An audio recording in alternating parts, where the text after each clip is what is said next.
And we're back.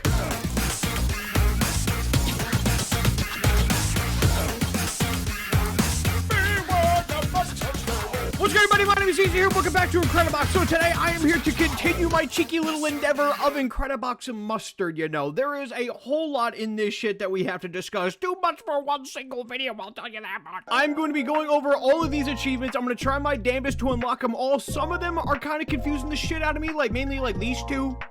I guess 3. But not only that, but we also have lore out the ass for days. And by the looks of it, it might be pretty long lore too. So sit back and relax as I walk you through the cheeky little the second half of Incredibox mustard, baby. Let's just game. So we got these 5 beautiful bitches.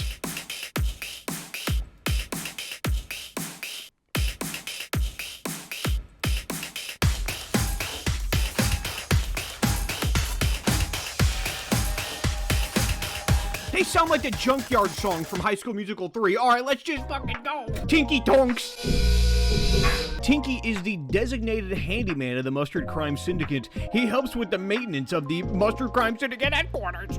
And he also helps build weapons and gizmos for the Beat Troop. Despite his technical genius, he can't help but stick random pieces of metal in his head. What does that mean? Like he can't control it? This is due to a weird birth defect which made his skull unusually magnetic. Years of ingesting iron, copper, mercury, etc. through his skin has taken a toll on Tinky. I fucking bet. His skin has become a black, hairy froth, and he grew a third eye in exchange for his nose and mouth. He became taller, lankier, and has sprouted many smaller arms from everywhere. A mutant at its finest. He works for the Beat Troop because he likes the thrill of adventure and can make a universal lock pick in under a minute. Unlike most others who are forced to do it or else they'll be sent to the Stampede Room. What? That's a jump. Unlike most others who are forced to do it, or else they'll be sent to the Stampede Room. What kind of beautiful shenanigans goes on there? Brother, this guy stinks! I bet. Look at this fucking mug. Hang on, wait. Before we do that, I had an idea while I was editing part 1 for one of the achievements. Where to go? So far, so familiar.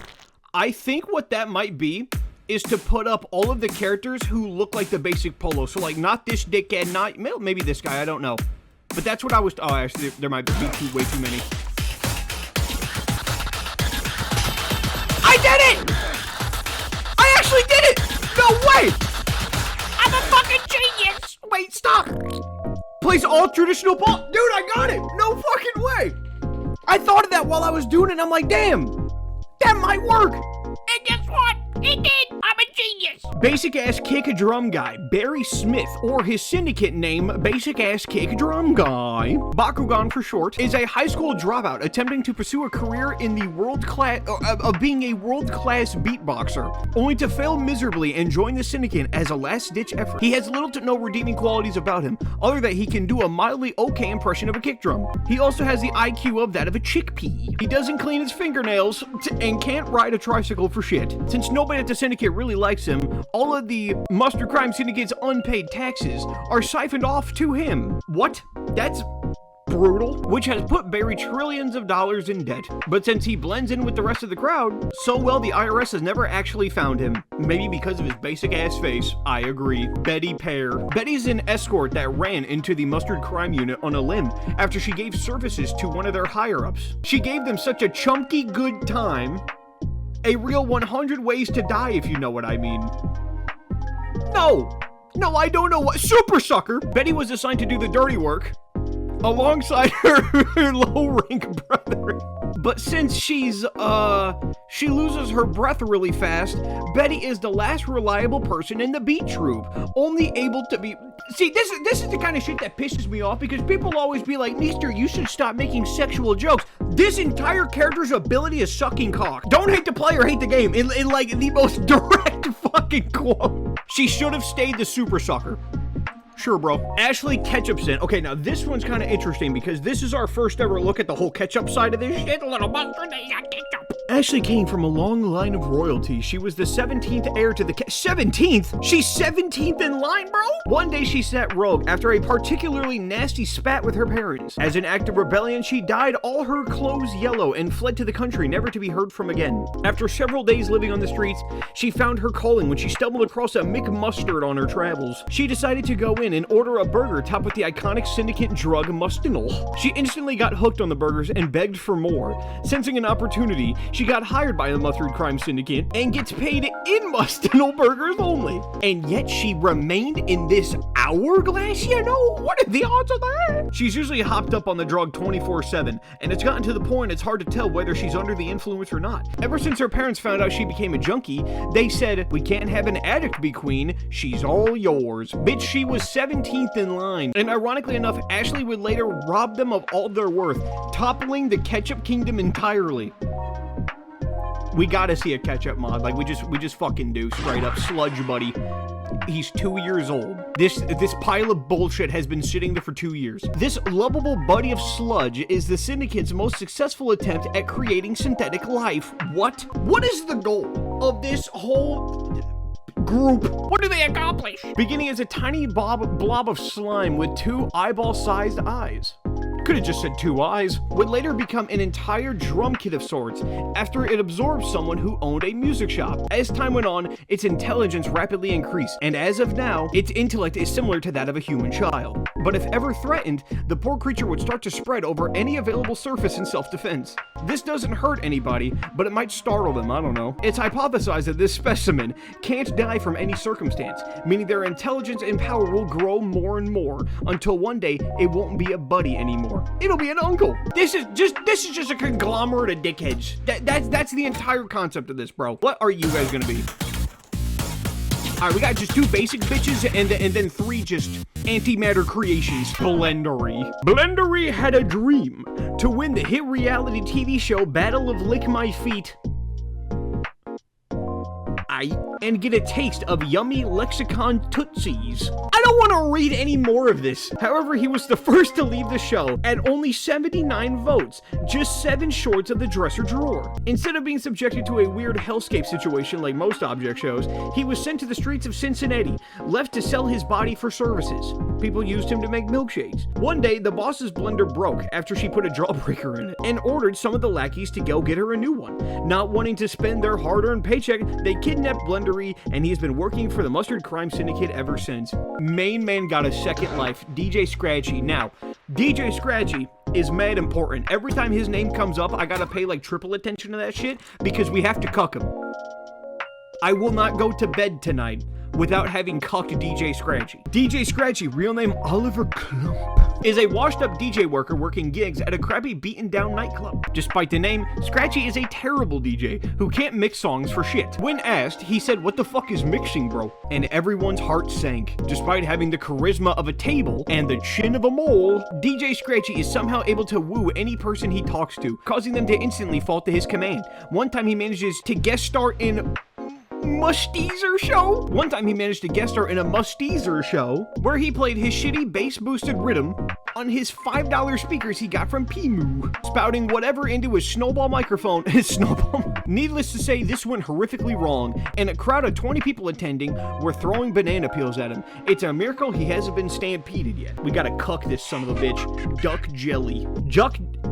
Fuck is the most irritable member of the Musteezer. He has a shorter temper, causing him to blow up at other members, probably because he comes from the moon. He uses his rubber ducky pal named Quacks to relieve his stress and anger, as well as use it as an instrument for Musteezer.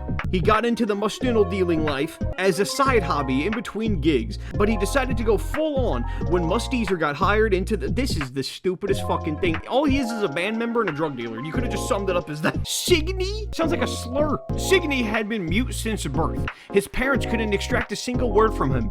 They tried for years, but he wouldn't blabber anything. After finishing high school, he decided to seek a job. Everyone rejected him because he would just stare at them and not say a word. The last place to go was the Mustard Crime Syndicate Dr. Oh No fitted Signey with a faceplate that could display what he was thinking at all times to help him communicate with other members. Signey felt truly at home, despite being a criminal dealing illegal drugs. I love how every single person in this pretty much is just a crime, just drug dealer. That's all they are. Since he was a low-rank dealer dealer, he was of course partnered up with another low-rank dealer, Blendery. Upon hearing his name, Signy thought his partner was gonna be just like him, a normal dude with a blender on his head. Upon meeting Blendery, he wasn't mad, I guess. At least Blendery also thought that Signy was going to be a cautionary sign with legs and a face. Dubster. Dubster was the first of the MCS's many attempts to create artificial members. Since he kept sliding everywhere and staining everything, he was given a marble plinth to keep him suspended in the air. On one fateful day, Dubster was left unsupervised in the Mustard laboratory, where he gained unfiltered access to the internet via Kindle Fire. He was mashing random buttons on the screen, leading him down a rabbit hole of alpha male advice videos. He witnessed mangoes, still water, winter arcs, and flicker gooning. What the hell is flicker gooning? At this point, there was no going back. Dubster became a bona fide Super Sigma baby, and the lab technicians couldn't reverse it.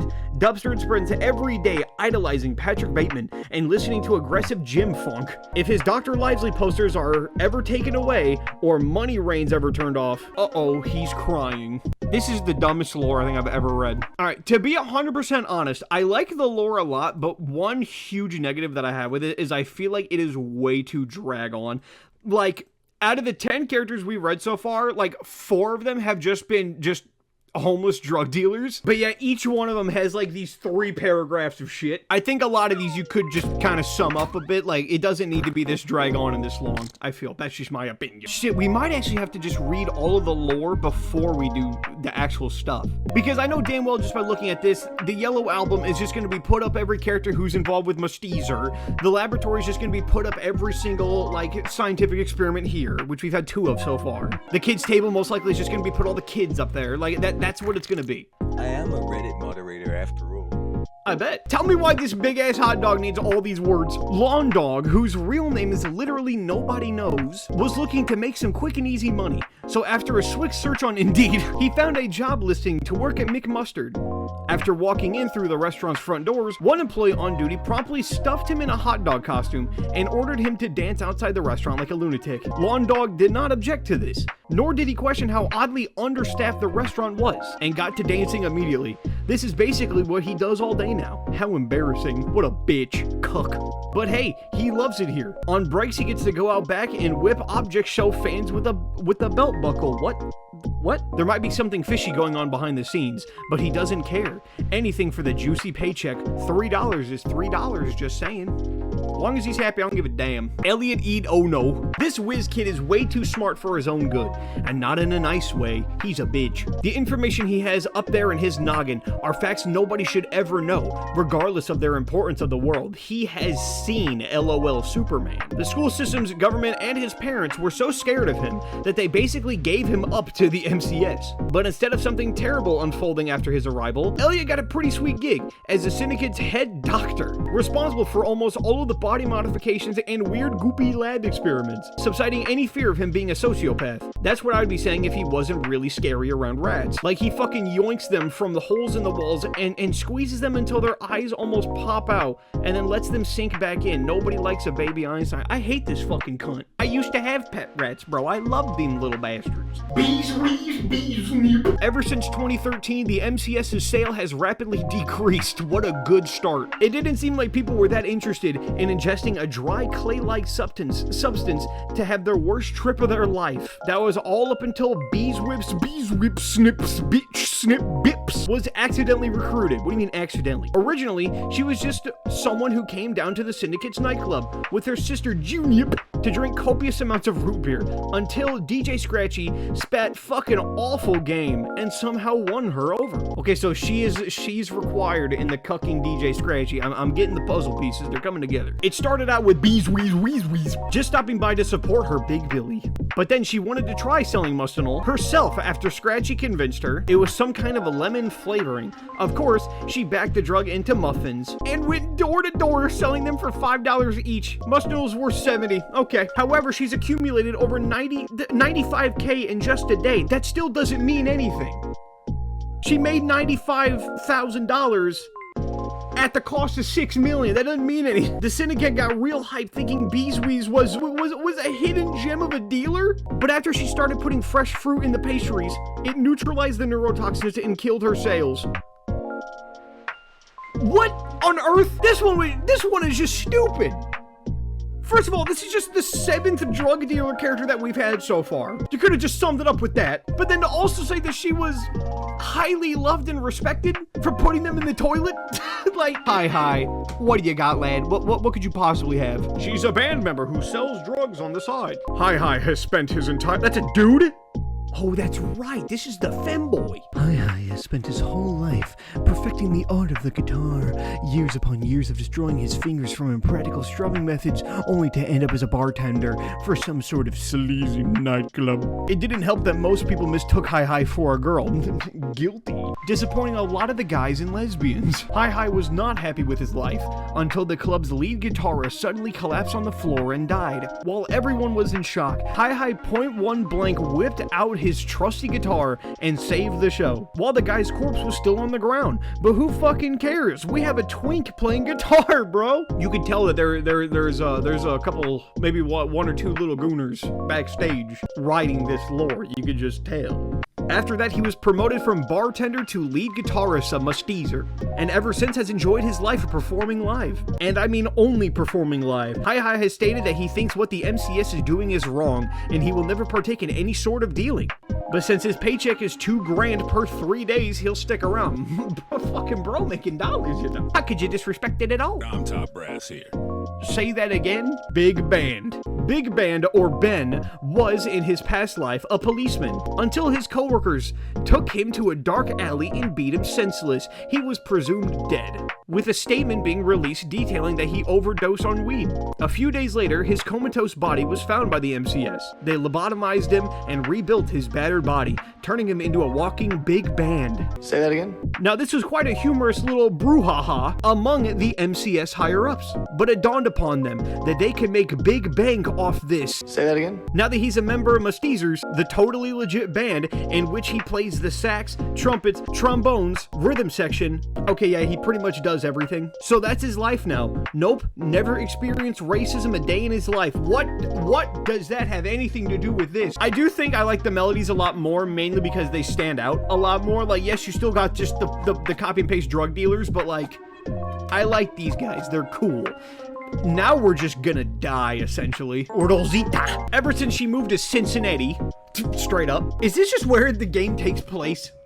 Just fucking Cincinnati. Rosita's perspective on life has changed ever so slightly, originating from a small Mexican ice cream parlor by the name of La Rosita. She lived a simpler life, serving a Lacan buffet, but was later forced to move in result of joining NeesterHere / the MCS. Still wanting to own a food establishment, the MCS simply tasked her with managing McMustard. Although Rosita thought she could at least live a life mildly similar to that of her hometown, McMustard proved to be a complete opposite of what she had hoped for. The food is grody and cheap.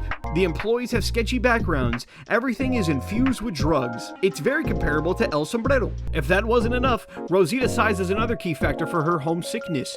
Imagine being small in a small town. Now imagine being small in a big city. Even if Rosita can't live the life she was used to living, she's still making do, making friends and making bank. Every single person here is all about that paper, bro. You gotta respect it at least a little bit.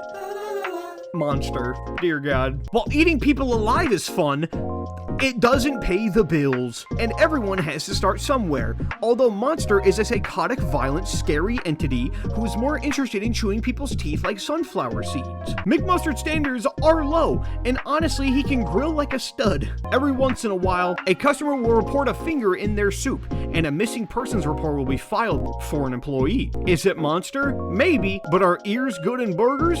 Fuck no, shit's gross. Mustard Man, the main man, he's ageless. Mustard Man is a real enigma among the MCS. He's armed with his state-of-the-art mustard dispensing bazooka. He is sent out to kill many different leaders of organizations that the MCS has hit on. Just recently, he was sent out to exterminate the leader of some stinky old low-grade cult that no one probably remembers, causing the cult to dismantle and crumble upon itself. Not a single soul has ever seen what lies underneath his mask. That's if he's even wearing a mask at all. No one knows how he even stumbled across the MCS. Just one day, he showed up and refused to leave. Everyone, including the higher-ups, are scared shitless when he's around. Great. What a great noise. Matty Stampede. Matty was never good with money, which always caused him to take up, let's just say, not so favorable jobs to get by. Matty ended up double-crossing the MCS, pocketing the money. But worst of all, he gave the boss the stink eye, which was a straw that broke the camel's back. The boss summoned Mustard Man to whisk Matty away to the Stampede room. And at that point, there was no going back for Matty. He spent the past 10 years tied to a chair in front of a projector, playing ad-round Stampede videos on repeat. A constant loop of CGI Zoom animals, CGI dinosaurs, Cartoon Mania characters, BFDI characters, Buzz on Maggie characters, and Splat. Matty hasn't quite been the same since, having paranoid delusions of various different characters and animals running across his line of sight. So this dumbass character is a method of torture?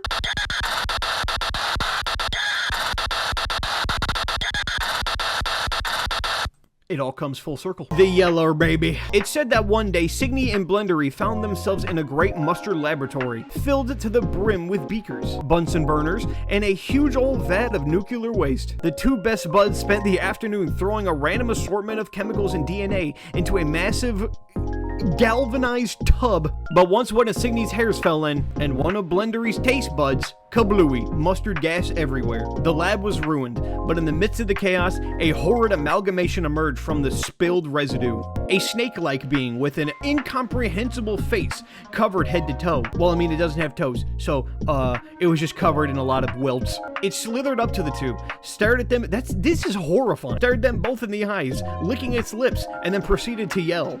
Not like a scary yell, more like a weird 13 decibel yell. After the boss found out about the ruined lab and the slightly radioactive creature, she had this to say: I honestly think that taking care of that thing is enough punishment already. And so Signy and Blendery now have to take care of Yeller as if he was their own son. This is horrible. Yeah, this is what we got. That is what they created. Hang on, bring in the father and son themselves. This is fucking dumb. Alright, lads, before we do all of them achievements, now we gotta do the little bonus boys, bro. The little bonus boys. How long could possibly be a damn lore based on Terrence and Phillip? The Flash Monolith. Archaeologists discovered the remains of a hardened slab of what seems to be mustard. After cleaning this mysterious rock, they discovered strange markings on it. Markings of a bygone era. The scientists donated the obelisk to a museum right around the same time as the MCS were conflicting a raid of any valuables. When the museum closed up for the night, the MCS began their attack. During the raid, they stumbled across this yellow treasure. When they tried to move the obelisk, it began to hum and vibrate until the curved F on its face lit up. Upon waking up, the slab turned down the resolution of everything within a 5-mile radius, which caused all the members in the raid to feel weak and dazed. Despite this, the team pushed through and was able to haul this thing back to headquarters. Due to its uncanny ability to make people fatigued and pixely, the MCS labeled the Flash Monolith as an all-star, as it's used as a great interrogation and defense tool. This was until December 31st, 2020, when chunks of the Flash Monolith began to break away. Not only that, but its ability to mess with people's cognitive functions seemingly disappeared. I love that reference, by the way, with the date. The mosaic effect was still intact, so now employees just go to 480p occasionally. Terrence and Phillip. Known for their crude and vulgar humor, Terrence and Phillip are two washed-up comedians that got kicked off the air due to certain allegations. Nevertheless, their affinity for flatulence did not go unnoticed by the MCS, and they were recruited by them in their darkest hour. The move from Canada to Cincinnati was a bit of an ordeal for them, but they quickly established themselves as one of the most competent subordinates of the syndicate, much to the surprise of literally everybody. Nowadays, they're the MCS's ultimate trump card. If the jobbers can't get the job done, it's time for trial by fart. When these two schmucks synchronize their bowel movements and combine their gases, the sheer stench they create will destroy the resolve of anyone in their way. Now we got the homie. What do you, age a billion plus? No, a billion! That's a billion! Fuck it! Known as Smiling Sam in Britain, Uncle Samsonite is the most dangerous and volatile all-stars in the MCS's arsenal. He was summoned to the MCS through a name-brand soda summoning circle, and was recruited for VIP access to the Syndicate's nightclub and a child every 30 years. What? Despite officially working for the MCS, Uncle Samsonite works by his own terms, because the last person to defy him was sent to his domain, never to be heard from again. Uncle Samsonite works as a secondary hitman when Mustard Man or Big Man can't quite get the kill. He's very good at his job, maybe a little too good. Uncle Samsonite can get very carried away with his job to the point where he will send random people to his domain as collateral. Everyone's pretty chill when he's around, besides one person. She met him as a child and knows what he's capable of. Let's just say she's still terrified of him even as an adult. WebDriver Torso. These are squares that go beep like they fly and beep. Oh, change shape to that too. What is this? Do the Bartman. 67 years old. Figures. No, that is not Bart Simpson. That is the Bartman. It's a common misconception that Bartman is based off the iconic cartoon character, when in reality, it's the other way around. Back in specifically 1991, Bartman released a hit single called Do the Bartman, a song about him being a lavish gangster, drowning in money and babes. Eventually, Matt Groening wanted to collaborate with Bartman and make an AMV for his song. Bartman agreed, thinking this would only skyrocket his sales. Sadly, however, it turned out Matt rewrote all the lyrics to be about a mischievous 5th grader who has the exact face of Bartman. Lines like putting cyanide in their cash stew were changed to putting mothballs in the beef stew. Bartman was pissed, but it was too late. Matt made a whole ass show based off this song and took Bartman's legacy just like that. When 1992 hit, Bartman was no longer a household name, and many copycats popped up, like the Stewie Man, or the Luis Man, the Bender Man, etc. Bartman has had that blank expression on his face for decades now. To most, it's just an emotionless expression, but little do they know, it's actually a face of pure malice. And then last, we have these 4 bastards right here, bro. The actual main bitches of the hour. I don't even remember the Fentachew. When did he come up? After Mustard Man dismantled the super scary cult of Doom, he managed to recover one of the cult members. That member was Celine. Mustard Man found her sitting in a dark, mold-covered room, glaring at a TV, playing endless loops of static. Upon recovery, Celine was pretty worse. Why is there so much lore for a character that you can't even place? Celine was pretty worse for wear, as she had a missing arm and a smashed TV where her head was. Due to her obsessive TV watching habit, Celine didn't have the best motor skills, so walking her to the MCS building was a struggle. But Mustard Man offered to carry her to the MCS HQ. After a several long-hour surgery performed by Dr. Oh No, Celine was in high spirits. Her arm was bandaged up and Dr. Oh No fitted her with a brand new screen head. She was also given hair extensions inside of the workings of the screen head. After recovery, Celine was inducted into the MCS, doing all sorts of jobs. Despite being inducted to a life of crime, Celine couldn't be happier, and she enjoys every second working for the MCS. Fentachew. I don't even remember Fentachew ever appearing. Just like the cigarette companies, the MCS has always wanted to branch out to a child audience, but being so creatively bankrupt made the dream difficult to accumulate. And so the boss said fuck it and decided to roam around to the dumpster for anything, conveniently stumbling across a dirty, scary Pikachu costume. No bottom half, no tail, no eyes, just legally distinct enough to pass as their own character. So the boss brought in their most mental member to portray the character. And let's just say, I love how they say that. They've said that 6 times. Let's just say, oh no. He was tasked with advertising a new grapefruit flavored sauce, but he fumbled the bag so hard, the head kept falling off, revealing his face for all to see. People were recounting how that boy ugly as fuck, boy. And this dude looks like fucking Hitler. Let's just say. After they introduced Log Dog, they humbly retired the Pikachu looker and demoted the man to a low-rank dealer, but he still wears the costume. It brings him a sort of comfort, an escape from the waffles. What? Not only is this shit like needlessly long, but it also makes no fucking sense. All right, Howard.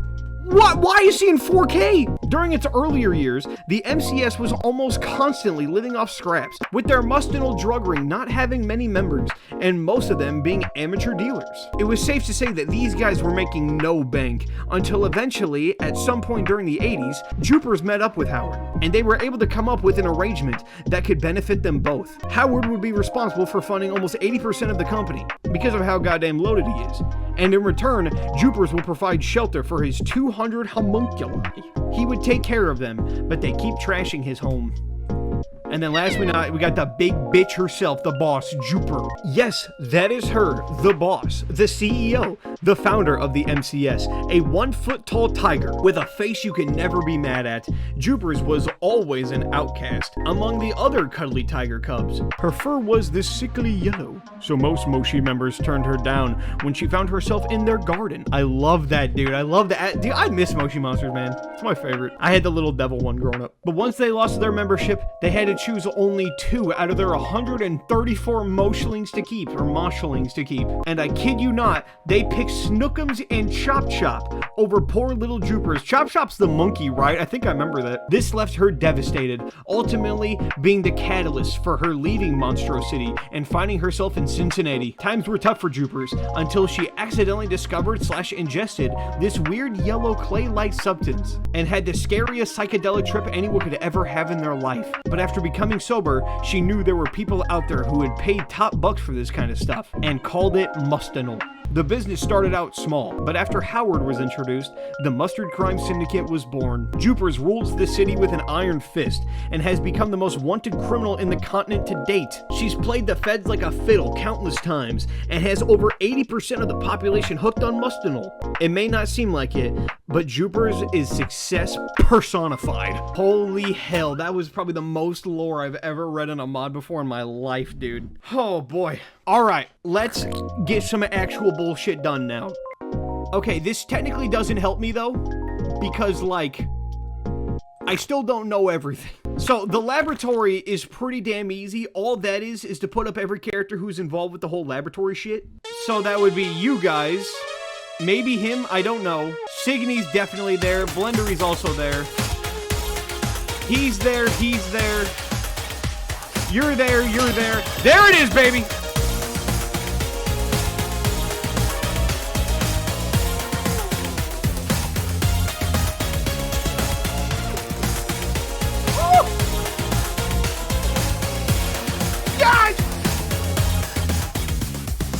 And then the easy one, the yellow album, put down all the instrument bitches, which admittedly, I don't really remember. There's way too many characters and way too much lore in this to remember who the fuck are the band members. Oh shit, I don't remember a damn thing, bro. Hang on, I gotta like actively like look through them again because I don't remember who the band members were. The Duck is one of them. Signy is not, I know that. Dubstert is not. He works at a place, he's a scientist. Beast Whips is just some drug dealing asshole. Hi is obviously there. Big Band's a hitman. Rosita runs food. Monster does. Monster Man's a hitman. Stampede's just a guy. The Yeller's experiment. Alright, cool, bet. Why is Big Band there? Oh, that's right, he's like a big saxophone guy. He's both.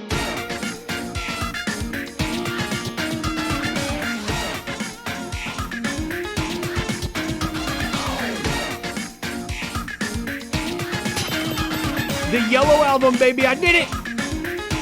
Place all 4 members of Musteezer. I did it! Suck my nuts. Yeah! Okay, cuck DJ Scratchy, I don't really understand how the hell to do that, because cucking DJ Scratchy was... I thought it would be, like, kind of obvious. What if we just surround him in baby girls? Like, is that how we do it? I don't know.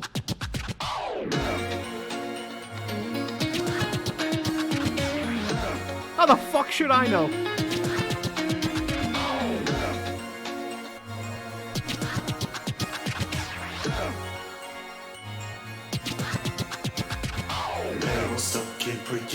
The question mark one, go fuck yourself. That's straight up like, how could I have known? That might just be do them all. That truly might just be what that is. Cuck DJ Scratchy, I have no idea how to do that. Make the most obnoxious mix ever could also mean anything. I'll take you to the toilet is the hint. Maybe put everyone up here as relating to shitting, so like you would count. No, Bartman, Samsonite, probably not. I'll take you to the toilet literally is a hint that means nothing. Like, I don't know what the fuck that is. Inhuman Gunga as well. Maybe just put both of the big bitches up there? I guess not. Smurfette rule? I got no idea on that one. Kids table. I might be able to get kids table. That's just put all the kids up there, right? Hang on, I gotta go back through all the fucking lore again to know who's a minor. What the hell is this? Why did Long Dong change? The whole character, the whole hot dog character is different, unless I just skipped her. I am a Reddit moderator after all. What the fuck? Their lore changes sometimes. I am a Reddit Wait, go back. I am a Reddit. I had the ability to see what baby girl looked like. She had new lore as well. What the fuck was all that? Oh, how did I do that, you stick-it dick? How the fuck? It gave me a whole new perspective. Look, it's baby girl. This is basically what she does all day now, and she fucking hates it. She's not looked upon fondly like the other more popular hot dog. But if he can't make it, she has to feel in. So they just lie. This whole thing's a lie. Lads, I am completely stumped. Wait, hang on a second. I didn't know. Okay, the only kids in this entire roster is you, she's 17, and Yeller. These are the only minors in the whole mix. So I'm lost on that one as well then. I just don't want to look him up because then I feel like that just ruins the whole fucking point. But at this point, I got really no option, bro. In 2 episodes, I've yet to even slightly uncover any of this shit. Hang on, this guy made a comment about it, but it's like mad small. Can I actually? Oh yes. Place all female characters. What the fuck? Place all the weirdos? That doesn't tell me anything. Place all the female characters. I thought I did that in the first episode. Round up the children. Cuck DJ Scratchy has a B character on it, so maybe that might be it. Okay, so it is something related to Bees Weeks. So bring in DJ Scratchy, the homie. What do you have to say? Can I place? How does this work? Put them super far apart, maybe? How does one cuck an Incredibox polo? What if we put her here and a dude between them? This shit makes no sense. Smurfette rule. What a treat. Oh my good god. Placing all the weirdos down also just makes no sense. Every fucking person here is a weirdo. Okay, you know what? Let's do it. What would I constitute as a weirdo? Probably you guys. Maybe the duck. Definitely this dude.